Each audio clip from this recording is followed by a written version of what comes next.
আসসালামু আলাইকুম রহমাতুল্লাহ। সম্মানিত দর্শক মণ্ডলী, আজকে আমরা আলোচনা করব সূরা ইখলাসের কিছু গুরুত্বপূর্ণ ফজিলত সম্পর্কে। সূরা ইখলাসের ফজিলত অপরিসীম। রাসূলুল্লাহ সাল্লাল্লাহু আলাইহি ওয়াসাল্লাম সূরা ইখলাস সম্পর্কে বলেছেন, নিঃসন্দেহে এটি কোরআনের 1/3 সমান।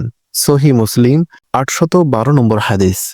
রাসূলুল্লাহ সাল্লাল্লাহু আলাইহি ওয়াসাল্লাম একদিন সাহাবীগণকে বললেন, তোমরা কি এক রাতে কোরআনের 1/3 পড়তে পারবে না? প্রস্তাবটি সাহাবীদের জন্য কঠিন মনে হলো। তাই তারা বলে উঠলেন, হে আল্লাহর রাসূল, এই কাজ আমাদের মধ্যে কেই বা করতে পারবে বলুন? অর্থাৎ কেউ করতে পারবে না। তিনি বললেন, সূরা ইখলাস কোরআনের 1/3 সমান। অর্থাৎ এই সূরা পড়লে 1/3 কোরআন পড়ার সমান সওয়াব পাওয়া যাবে। সহিহুল বুখারী 5015 নম্বর হাদিস।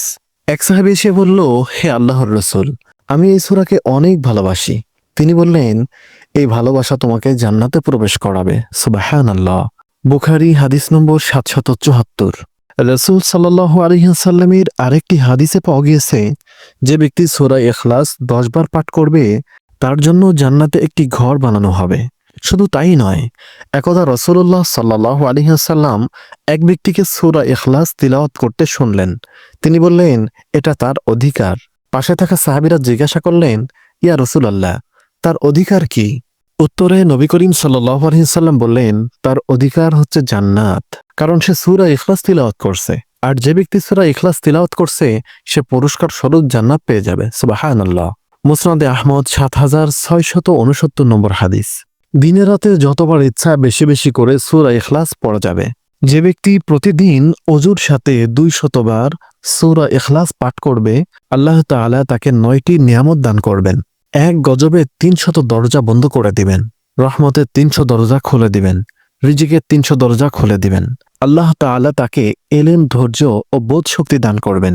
66 বার কোরআন শরীফ খতম করার সওয়াব দান করবেন। 50 বছরের গুনাহ মাফ করে দিবেন। জান্নাতে বিশাল 20টি মহল দান করবেন, যা নির্মিত হবে ইয়াকুত, মারজান, জমরুদ দ্বারা।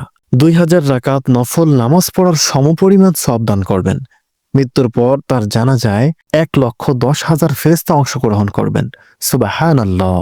সূরা ইখলাস আল্লাহ রাব্বুল আলামিন যেন আমাদেরকে বেশি বেশি পড়ার এবং অর্থ বোঝার তৌফিক দান করুন। আলোর ছোঁয়ার দর্শকদের জন্য সূরা ইখলাসটি অর্থসহ তিলাওয়াত করছি। বিসমিল্লাহির রহমানির রহিম। কুল হুয়াল্লাহু আহাদ। বলো, তিনি আল্লাহ এক, অদ্বিতীয়। আল্লাহুস সামাদ। আল্লাহ কারোর মুখাপেক্ষী নন, সকলেই তার মুখাপেক্ষী। লাম ইয়ালিদ ওয়া লাম ইউলাদ। তিনি কাউকে জন্ম দেননি এবং তাকেও কেউ জন্ম দেয়নি। ওয়া লাম ইয়াকুল লাহু কুফুয়ান আহাদ। আর তার কোনো সমকক্ষ নেই। সুবহানাল্লাহ।